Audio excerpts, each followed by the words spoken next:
Thanks very much, everyone. Really appreciate that, and thank you for inviting me today to share my experiences.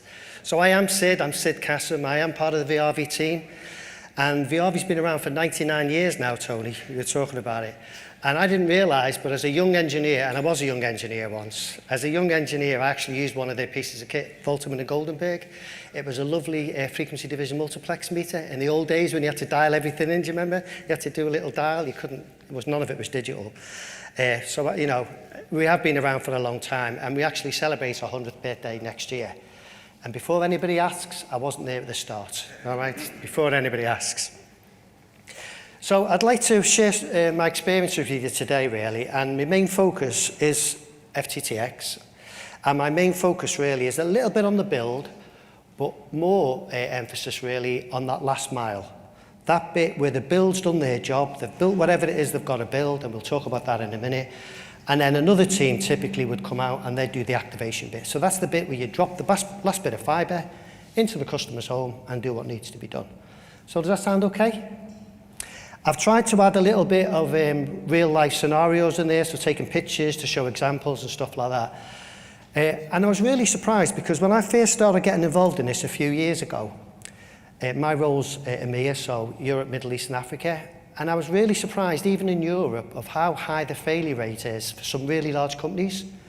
They were fairly inexperienced at rolling out fibre, and they were really struggling with the processes.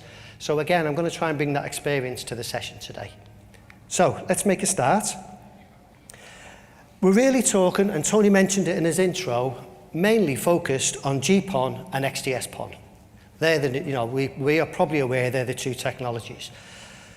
I was having a chat with a couple of guys, just trying to see Terry over there, and a couple of other guys earlier on this morning on our break. And we were reminiscing, as us old engineers do, we're having a bit of a reminisce.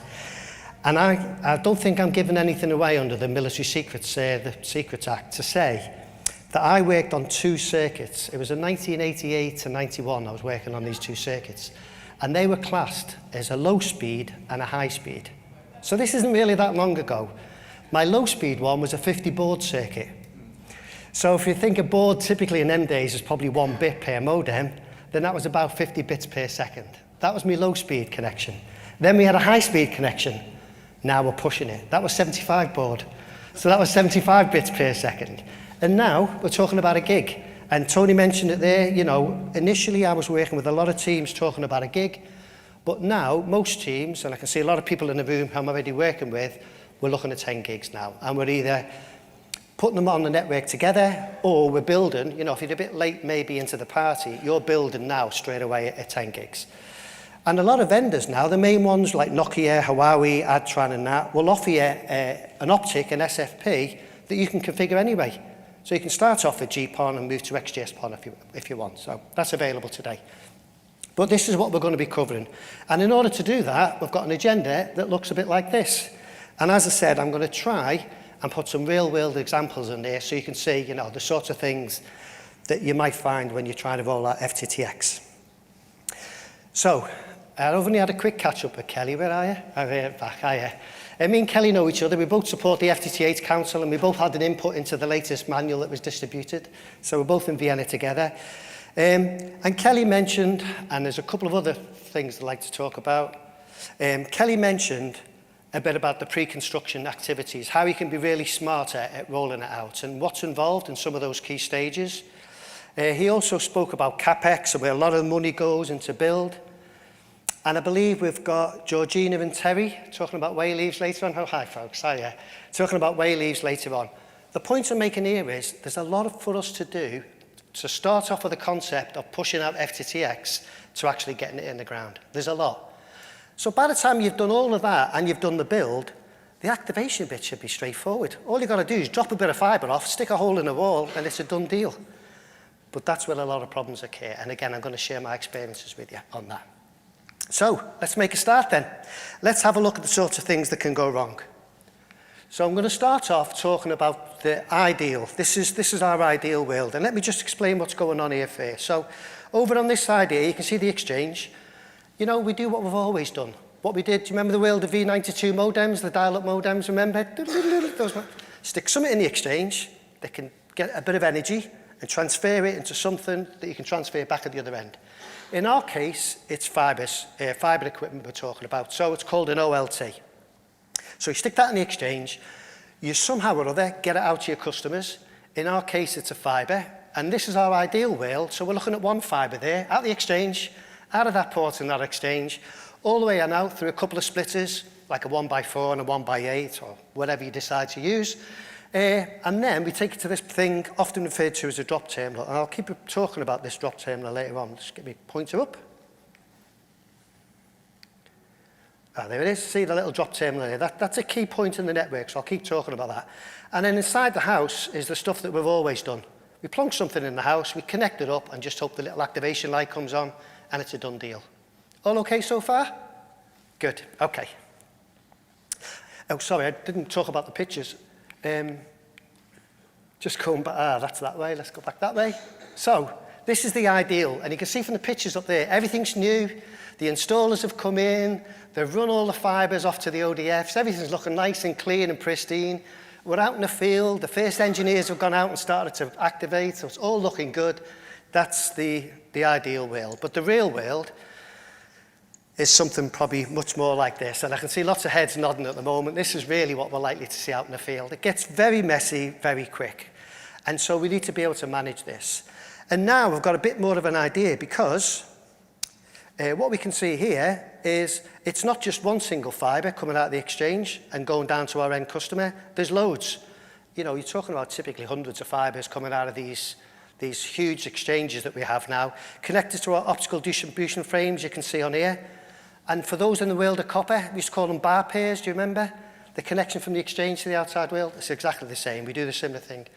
The point is, this is the real world, and it starts to get very messy, very quick.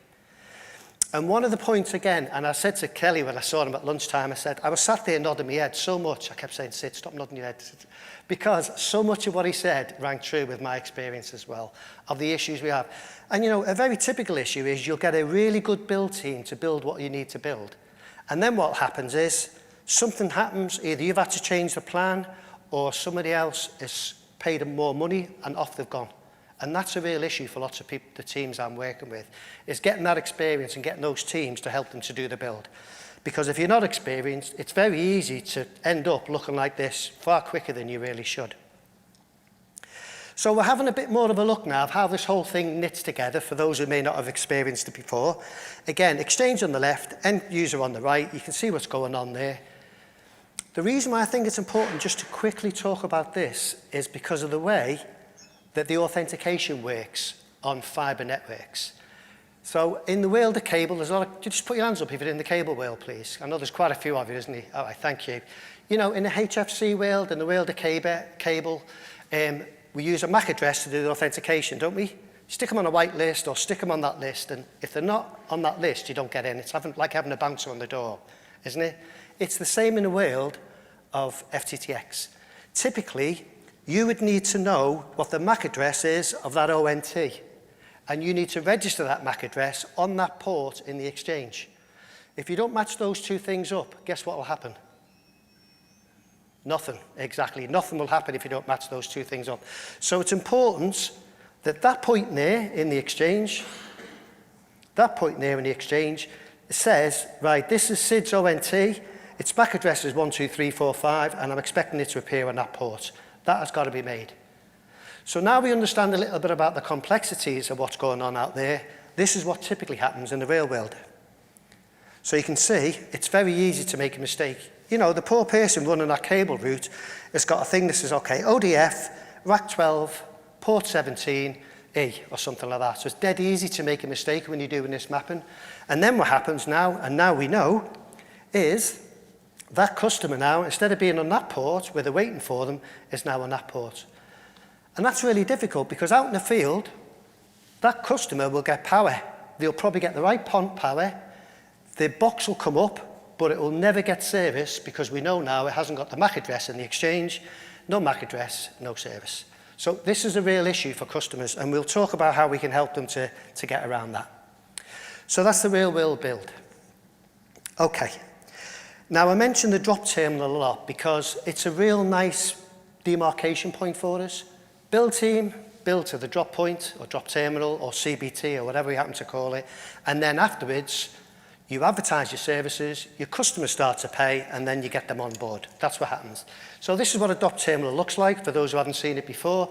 They're quite hardened, as you can see. They're good environmental things. Look, you can stick them out up a pole or stick them in a hole in the ground, and they're pretty good. This is a very popular one now, this Corning one you can see on here with these different connectors on the bottom. You just pop them out when you put a new fibre in. So that's what a CBT looks like. So, now we have a bit of an idea of how that overall structure works. Let's have a look at the sorts of things that can go wrong. So on this slide here, again, we see on the left-hand side, we've got all the stuff in the exchange, and we've got our normal couple of splitters all the way to our drop terminal inside the house. So let's have a look. And let's start off by looking at what can go wrong on the fibre. So there are 3 things that can go wrong on the fibre. Does anyone know what those 3 things might be, typically? Anyone? Breakage. Yeah, we could have a break, so we could have a power issue, couldn't we? So we could have no power, for example. What else might happen? Yeah, we could have low power. So now we've got those 2 main issues as no power and low power, and that's a really good way to think of it.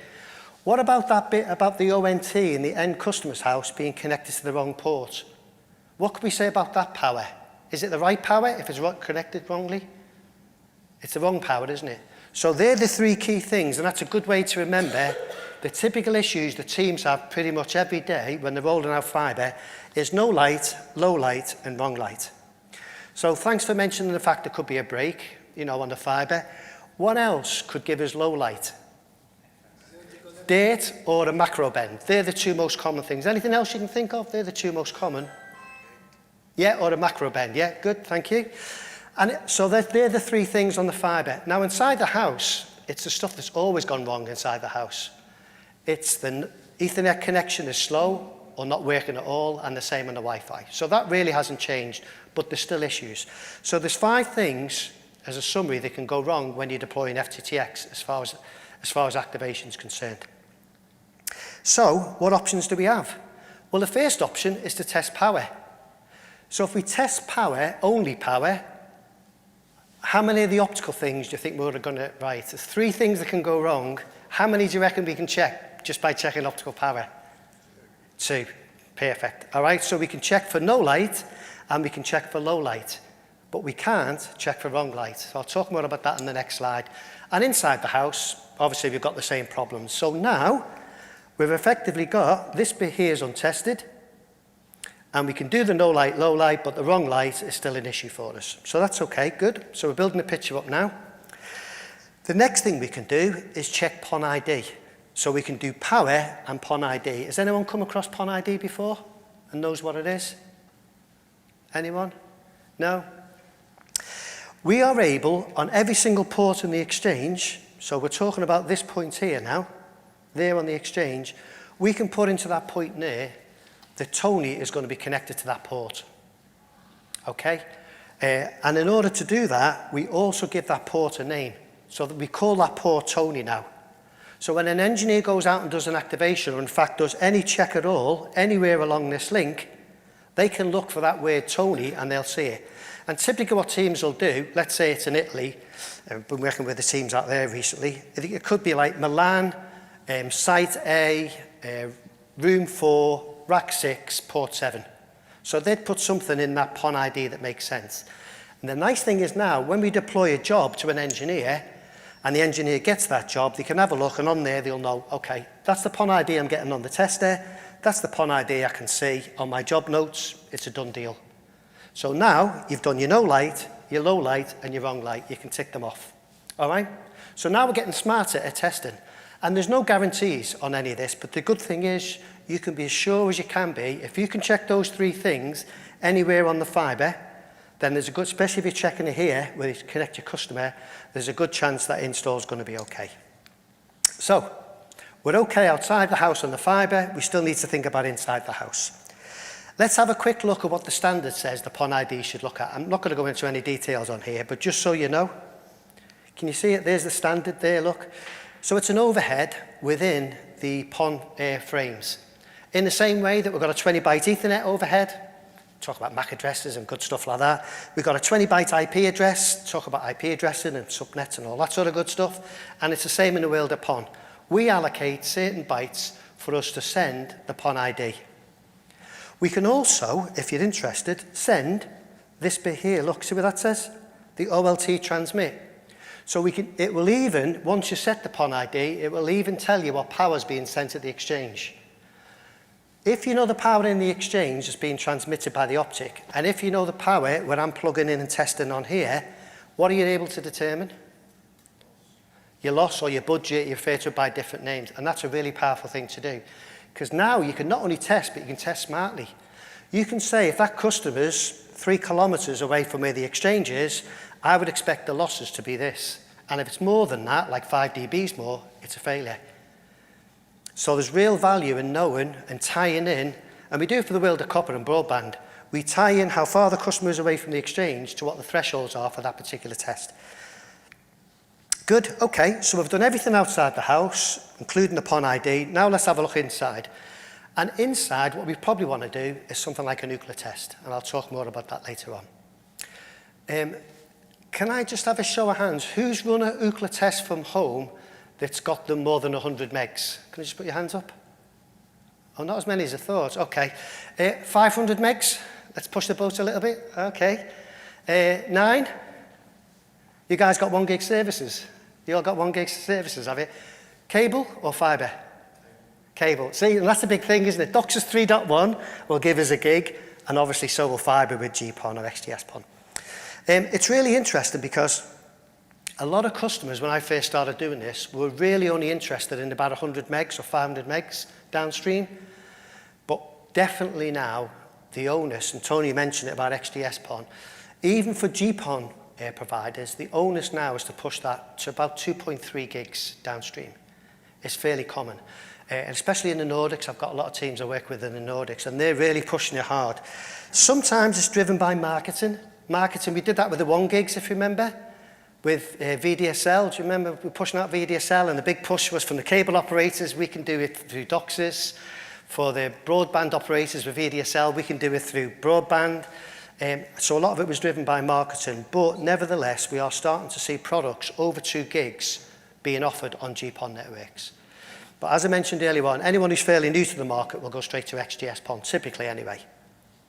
Good, okay, so we do a nuclear test inside the house, and now we're done. We've covered off all 5 things that, in my experience, go wrong on a fairly regular basis.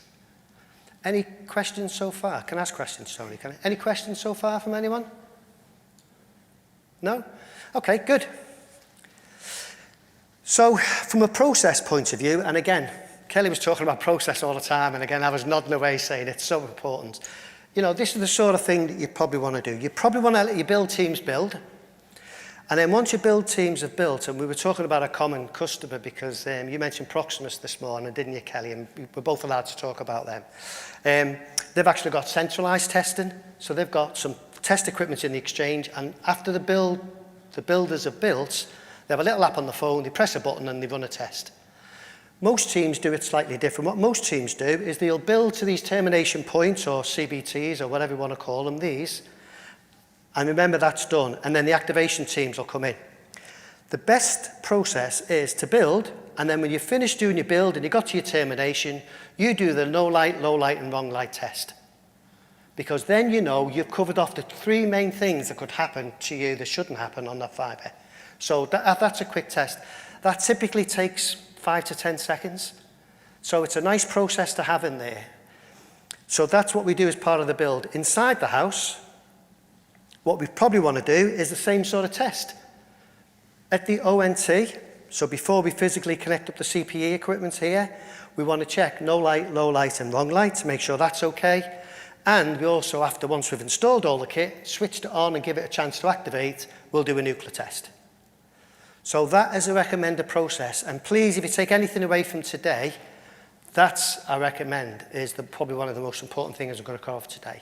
If you want to be as sure as you can be, if you're involved in rolling out these services, everything's all right, this is the best process you can use. Because I've seen it so many times that the build team will build, and they don't know, they build as best they can, and then they move on.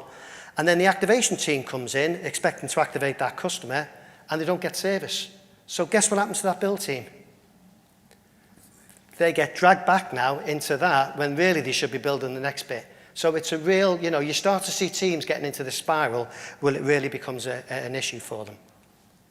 Good, okay. I brought some brochures at the back because we're a test and measurement company, and our Bible is, make sure it's clean. And you already told me earlier on, didn't you, cleanliness is a real issue, especially around not getting enough power. It's such an issue. And as a young engineer, I can remember, because we're only looking at 10 megs broadband in them days, I can remember rubbing the fibre on my jeans, because you could get away with it in them days. You can't do that anymore. So please, I put some posters on the back if you want to take them when you leave. Always, please, inspect the fibre before you connect it. Good, okay. So, we've looked at the fibre, we've looked at the build, and the rest of the session is about activation. So I'm going to focus now on activation. That's that last bit from the drop terminal into the customer's home, okay, and everything involved in it. So, we all know what this is like. And can I just have a show of hands? Who, like me, has pulled up with an engineer? I have done a lot of ride-alongs at my time. Who's pulled up with an engineer to a customer's home, and the customer's opened the door like that, and you just get both barrels straight at you? Yeah? Quite a few? Yeah. You know what that feeling's like, and rightly so. A lot of people, working from home and all that sort of stuff, but people consider their connection as important, and it is. And I often think, I've got 2 girls, I often think if they didn't have connectivity, it's like chopping the limbs off. They're totally lost without connection. So I do understand why customers do complain about stuff. So what sort of thing can we do to help our customers to make sure everything's okay around the activation? So if you remember, I said there's like a very quick test, typically 5 to 10 seconds. Can you tell me again, what 3 things are we checking for on the fibre? No light, low light, and wrong light. Okay, thank you. And there it is. And there's an ag node I was working at there. Look, I was just working at a bit of a hole in the ground there. Look, you can see, with a bit of a tester there, with a quick 5-second test. Or sometimes, that's not me up the pole, by the way. That's somebody I know, one of my engineers I work with, up the pole doing a test. There's a tester there. Oh, this one here does PON ID, and I thought it was nice. So you can see what a PON ID looks like. Can you see it on the top line, that A1, B1, etc.? That's a GPON PON ID, or an XGS PON, sorry, PON ID. And that's a typical ONT for those who haven't seen it before. So it's a very quick test. You plug your ONT in, you disconnect the fibre, you plug it in there, and it's a done deal. So that's a really quick and easy test for us to do. That's power and PON ID. So now we're inside the house, we've checked the power and the PON ID. Now what we're going to do is we're going to have a look at the Ethernet side of things. Before we do, we probably want to have a look at the trends around Ethernet trends. Now I can remember not so long ago when 10 megs and 100 megs was like fast. Do you remember those for electrical contacts in your ports you used to plug into? Now we get 1 gig typically. This is on the CPE now, this is the customer's home kit. We get 2.5 gigs. We get 5 gigs and we get 10 gigs. So all of those different interfaces are fairly typical. So these are the trends that we're seeing now out in the market. And even for GPON services, it doesn't matter. You still see those physically on these ports here. These ports are what we call multi-gig ports now. And so we're seeing that all the time. And the reason why I mention that is because in the old days, you could get away with plugging a laptop into an Ethernet port, do you remember? And then just doing a quick test. It's much harder to do that nowadays because you've got to have a laptop that will support those different interfaces. So it's just something to bear in mind. So let's have a look at what a typical Ethernet test would look like. So you power up the ONT, you connect the CPE, we refer to this as CPE, customer premise equipment. You plug in something to do a nuclear test for you, and away you go and you do a really fast nuclear test. So that's what we recommend for Ethernet testing. Really straightforward. Typically that'll take about 30 seconds to run. The nice thing about that is, you know then that circuit's been provisioned and the customer's getting the speed they've asked for. Because one of the most important things I've found is customers' expectations nowadays.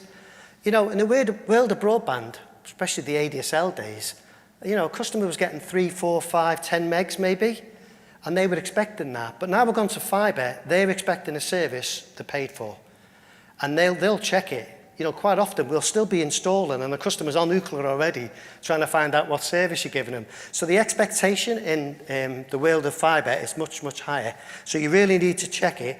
And it's nice if you do check it, if you can create a PDF and show that to the customer with the test results. There you go, customer, there's your 100 megs downstream and you also get an 80 megs upstream. That's what you paid for. And it's date and time stamped, and that can be used as a baseline for us as a business, but also given to the customer so the customer can see it. So, we've done the fibre, we've done the Ethernet inside the house. Now let's have a look at the Wi-Fi. Now, if this was a bad day for you, I could talk for 20 or 30 minutes about Wi-Fi. You'd be glad to hear that I'm not. I'm just going to talk for a couple of minutes about it, and I'll just sort of summarise it, but it is an educational thing I've found, especially with engineers, because Wi-Fi is a bit like that, isn't it? 1 minute it seems to be all right, the next minute it's not so all right, and stuff like that. So Wi-Fi is a bit of black magic, really, but there are some basic fundamentals that we can have a natter about when it comes to Wi-Fi testing. So let's talk about trends.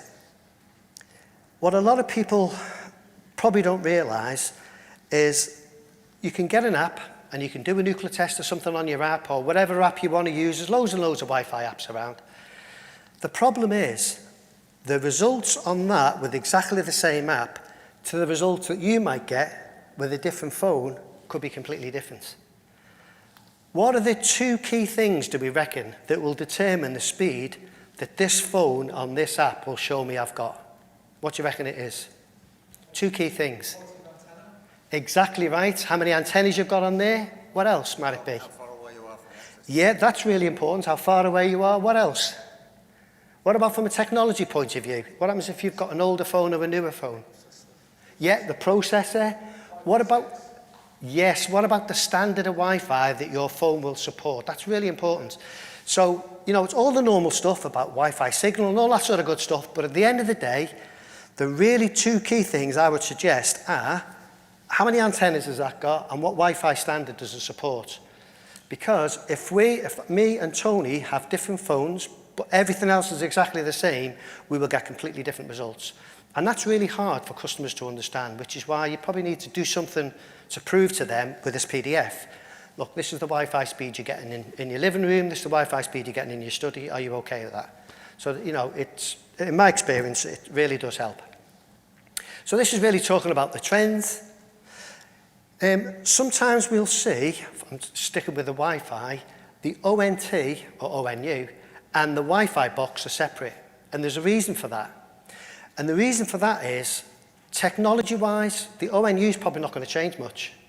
The ONU is an ONU is an ONU. If it's GPON or XGS-PON or whatever it happens to be in the next couple of years, it's probably not going to change that much. But we find the CPE changes a lot. Technology changes. There's an awful lot now of monitoring inside the network down to that CPE. And there's all sorts of Wi-Fi tools you've got out there that will do that for you. All sorts of UCLA type tools that will do that for you. So CPE will continue to develop at a fast old rate. So typically you'll see two boxes when you do an install. You mentioned Wi-Fi 6 earlier on. So Wi-Fi 6 is the latest recognised standard. 6E looks like it's coming out. That's the 6 gigahertz that it runs at. But what we tend to see is 2.4 gigs has been around forever. And because of that, pretty much every man and his dog's on 2.4. So most of the problems we come across are sitting on 2.4. It's funny, I was with a customer yesterday, and they've got their own internal system working on 5 gigs. And they say 5 gigs now, they're getting loads of service calls around CCTV links. So CCTV links are blasting away like a microwave signal, blasting away across where their customers are using Wi-Fi and taking their Wi-Fi out. So, we're always going to have these problems. The thing about 6E when it comes out, so this is now going up to 6 gigs, there won't be many people on it. The only people on it will be the brand new CPE equipment coming out there. So we don't think too many people are going to be having a problem. 2.4 gigs is where you're probably going to continue to have a problem for a few more years yet. Okay? I'm really wary because I'm really glad I'm here today, but I'm not glad I'm doing what we call the graveyard shift, which is straight after lunch. Because you've all had a nice lunch, and I know exactly how you feel. You've all had a nice lunch. You think, Sid, just be quiet for a minute, will you? I just want to have a little doze. But I am cracking on with this as fast as I can. So, the three key things you can test, the three key things that will make a difference to what that customer's experience is, no matter what phone or what device or what laptop or whatever it is they happen to have, is signal to noise ratio, which has always been an issue for us. Signal to noise ratio, airtime and throughput. So I'll very quickly go through those very quickly for you. Signal to noise, I guess are most of us okay with that?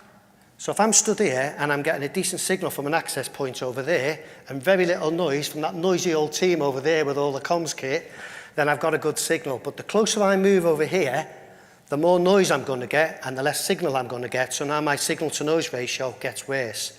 So signal to noise, and I was trained as an RF engineer, has always been a key factor in our communications. No matter what it is, signal to noise has always been an issue. And that's why some of the older modulation techniques tried the best to do a better job of signal to noise ratio. So that hasn't changed. So you need to check your signal level, you need to check your noise level. And probably, map it out like we normally do in several rooms. That's good business practice. Does anybody know what airtime is? Anyone have a guess of what airtime might be? Good, it's a good guess. Tell me, how many people can transmit or receive on one channel at one time? Just the one, isn't it? So, if we can measure the utilization of how often that channel is busy, what can that do for us? Is that a useful thing, do you reckon? Exactly right, because if you can see that's a really busy channel and you've got a half-decent bit of CPE equipment, that can flick that channel then, or even flick bands, can't it? It can flick from 2.4 to 5 gigs where maybe it's less busy. So checking airtime or utilization, there's lots of different names for it, but having the ability to check that is really important if you're checking somebody's Wi-Fi service that they're getting. Okay? So that's number two. Number three is throughput or speed.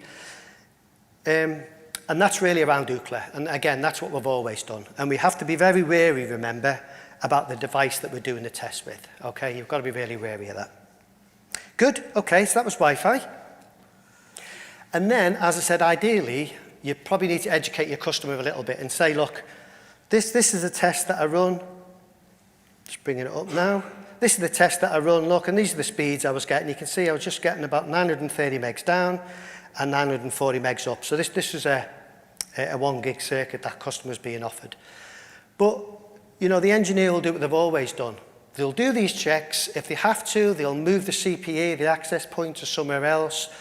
They'll maybe sell a value-add service, like a hub or a repeater or something like that, and sell that to the customers. And they're the sorts of things that you can recommend to the customer, or even changing the channel if you're allowed to do that. So, how does that look in practice then? Dead easy. Connect your ONT, connect your CPE, get a tester that can do your Wi-Fi test for you, press a button, and 30 seconds later you've got it. So again, this is all good business practice, and this is what a lot of teams are doing at the moment. So, to summarise it all then, on this side here, we see our exchange. We're getting used to that now. This side, we see our customer. We want to be able to check on the fibre. We know now about no light, low light, wrong light. We do a Ookla test here on the hardware. We do a Wi-Fi test in a few locations around the room, and it's a done deal. And it should be as easy as that. And this is what, when I go out with teams, this is how I normally try and help them. I normally help them to implement these processes. And it's done. And all of that extra testing there, in my experience, takes less than 2 minutes. So, that's that bit done. And we've been speaking a lot about Ookla.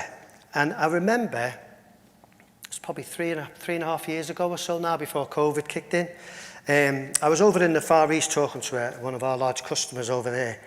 And they didn't want to know about anything except Ookla. There are lots of systems out there that you can use.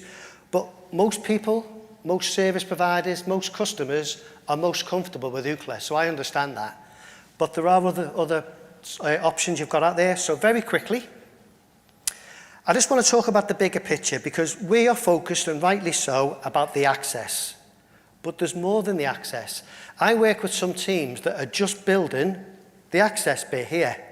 But they've got to get from where their headquarters are effectively, which is maybe sitting over here somewhere.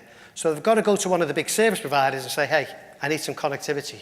Can you give me some 1 gig pipes to this area there, and so on. So I'm just building a bit of a bigger picture for you now. It's not just the access that needs to be tested. The access needs to be tested in all the ways we've shown, but just to let you know, there is a bigger picture out there, because we all have to have probably an IP network to connect us to where we need to go. It's fine making sure you're connected to the ONT, but if you've got no backhaul, your customer's got no provision, your customer's got no access. So it's important that that access works okay. So there are various tools out there, and Viavi has different tools. I won't bother going into any of them. But just to let you know, there is a bigger picture when it comes to thinking about the service you're giving to your customer, other than just the access bit from the OLT downwards. Okay? Just wanted to mention that. And this is another bit which is where we can talk about, so this is our access bit there, but what we can do is we can effectively put some little, can you see these little probes there? That will check everything between these two, and then you can check everything all the way down to the ODF. So again, just letting you know, I'm not going to go into any detail, there is a bigger picture out there.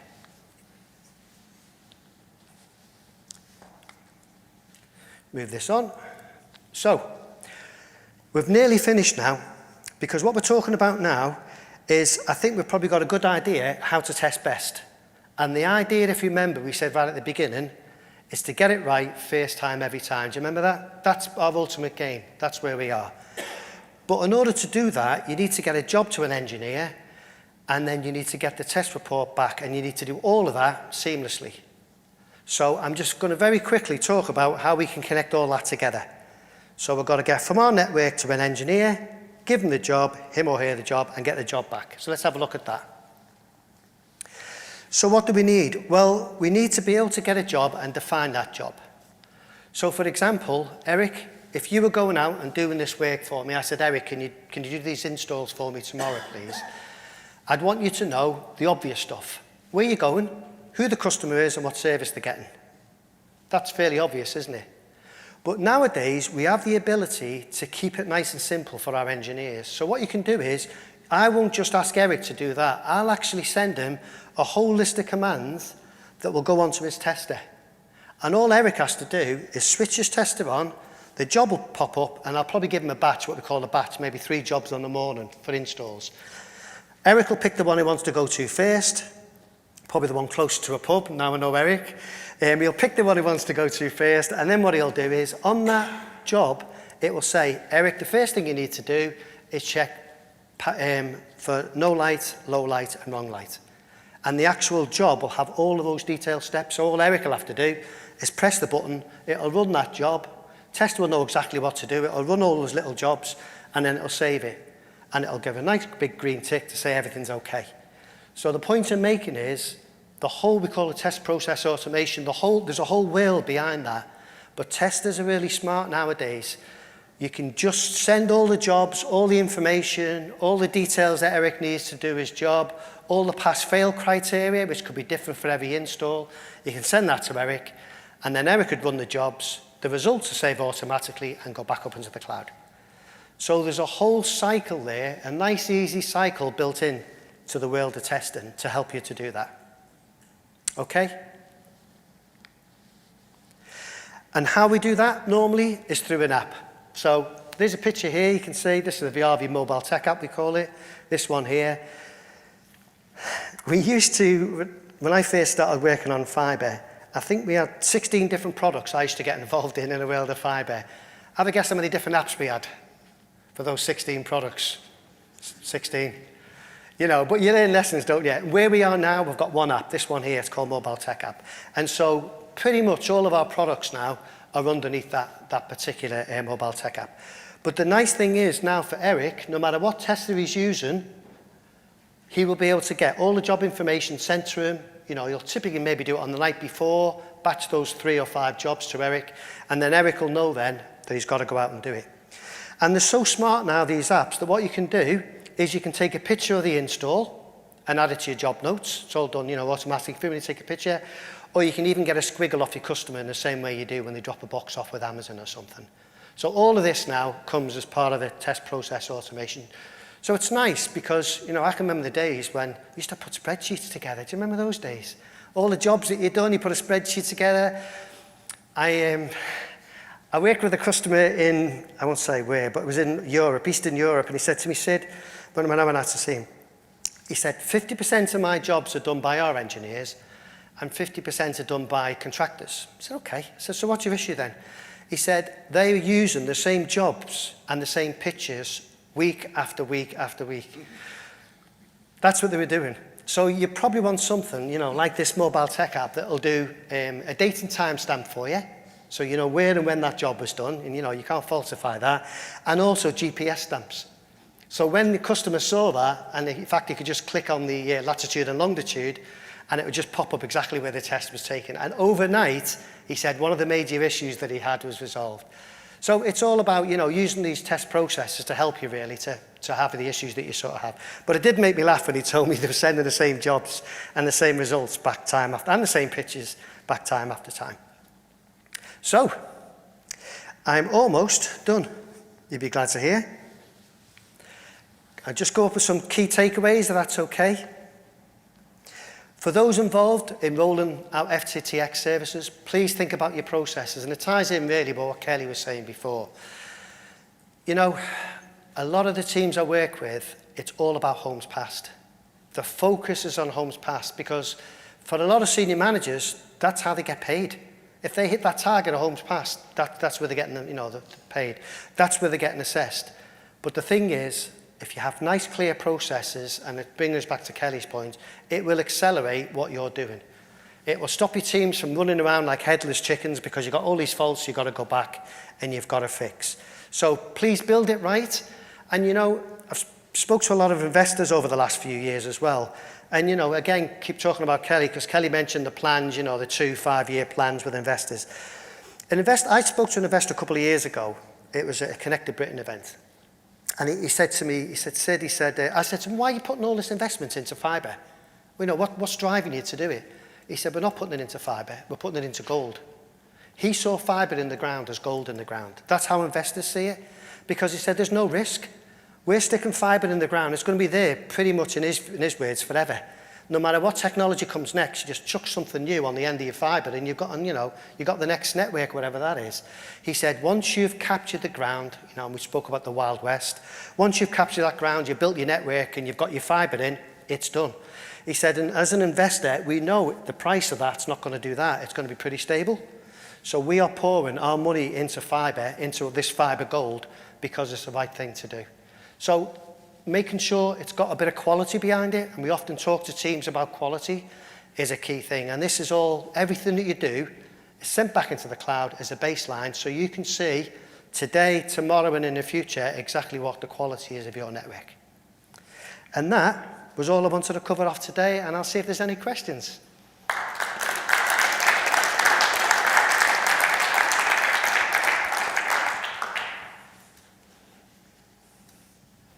Yeah, hi. Fascinating stuff. Thank you. A couple of things to add to the Wi-Fi pot. I was in a customer's house last week sometime.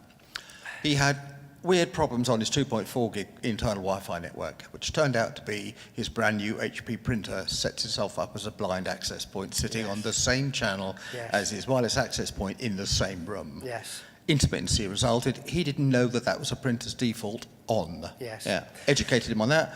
Fine. Problem goes away.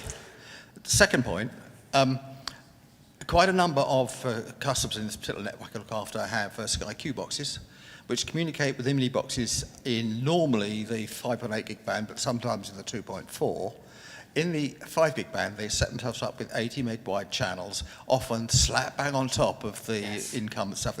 Now, it's invisible to the customer, that's the point. Now, if it weren't the fact I happened to have found this out some years ago, and when the guy says it doesn't work, and we get all the classic, the broadband's crap, it doesn't work stuff, you go in and say, you saw Sky Q recently, you bought yourself a new printer, Half an hour later, he's ushering me out the door and he's pleased we found the problem.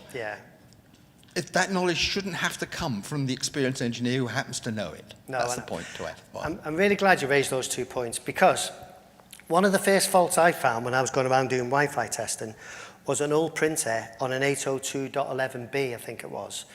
And it was just sitting there transmitting like it was in your case, just sitting there transmitting all the time. And from a utilization point of view, it was taking everything else out. So even though it wasn't being used, It wanted to make sure it got its fair share of the party that was going around, and it was hogging the thing. So the customer, you've got devices that can find it for you. I went over the device like that, and you could see that there was a signal to noise rate, it was really bad on it, and I said, just switch that off then, and then it came back in. So I'm glad you mentioned that.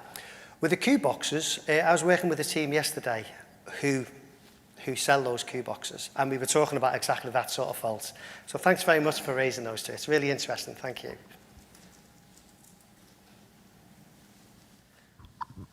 I have incidentally learned far more about Wi-Fi than I ever wanted to in this process. It is a mystical art, isn't it? It's black magic, isn't it? I know. Hiya. Hiya. So I'm just thinking about everything you've said, testing, certification, fault finding, like cleaning microscopes.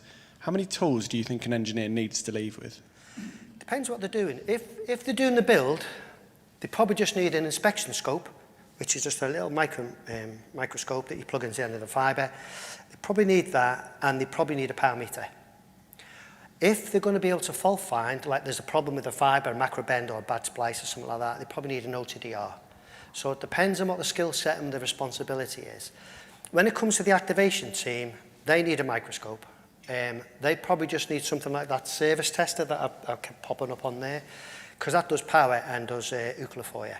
So that's probably all you need. And then what they tend to have is that those particular teams tend to have, I don't want to call it a dumbed down version of an OTDR, but a more simpler OTDR that you literally take out of a box, switch it on, because an OTDR you've got to configure up. And then, because the idea is they're looking after that last mile. So if they're looking after that last mile, they don't care what's going on in them splitters, because that's not their responsibility, that's the build team or the maintenance team. So they probably just need a nice, simple OTDR just take it out of a box without having to configure it to do that. So they're the sorts of tools that we'd normally recommend. And really, it depends on what sort of problems the teams are having. If, generally speaking, they're having a really low failure rate, just a power meter and a microscope. If they're having a failure rate and they keep pushing jobs back that maybe they could have fixed, the activation team, if it was just a bad splice outside the door, then get them one of those OTDRs that's dead simple to use. So it really depends. Okay? Hiya. Hi. Do you know the biggest problem in the UK? They pay accountants and they don't pay engineers. All the management, they're looking after how much they pay. So they buy the wrong contractors, and what happens is you get all these problems. That is the biggest problem in the UK. Yeah, it is an issue. The FTTx Council said that 250,000 brand new engineers are going to get dragged kicking and screaming into the world of fibre over the next 3 years in Europe. So manpower is definitely an issue. Getting enough guys and girls to go out there and do the work is definitely an issue. We see it in the world of activation, and the minute... Activation's a little bit different because a lot of teams will work like we've got a lot of Virgin Media, OpenReach and the other, City Fibre and Hyperoptic. A lot of those work for those companies anyway, but the contractors who go out and do the work, they're quite often, they'll just work on something for a couple of weeks and then they'll get dragged off because they're being offered a lot more to work for somebody else. Yeah, because the management they get promotion because they're doing a good job paying less money, but they don't look at the long term that things that could go wrong all the time. And that's the biggest problem. It's definitely an issue. There's 3 major growth areas for FTTx. UK, and you're talking about the UK there, Germany and France. They're the 3 major ones over the next 2 or 3 years. Obviously, it started already. And it's funny because some countries, I remember going to Portugal a few years ago and talking about one of the, I won't say who it is, but the service provider out there had fantastic systems. They said, Sid, we've been rolling out fibre for 10 years. You're not going to teach us anything, which is fair enough. And what they had some amazing apps on the phone. They spent millions of pounds developing these apps. And what they could do, Jim, they could go get your phone number, put your phone number in the app, like we could in the old broadband days with Whoosh and that, for those who know the OpenReach systems. Put a phone number in, press a button, and see exactly what health your ONT and your CPE was. I said, that's fantastic. He said, yeah, but I tell you what, we need those service testers because I've got a team of a couple of hundred, what I call my key fault finders for the difficult faults. So they're the ones that need the testers. So it's interesting, even though you may have an experience, you might have rolled out the networks that you want, there's always room to try and be a little bit smarter. And again, that brings us back to Kelly's point earlier on about, having processes in place. So thank you for your question. Anything else? No more questions? Come on. Thanks very much, Sid. All right, thank you, everyone.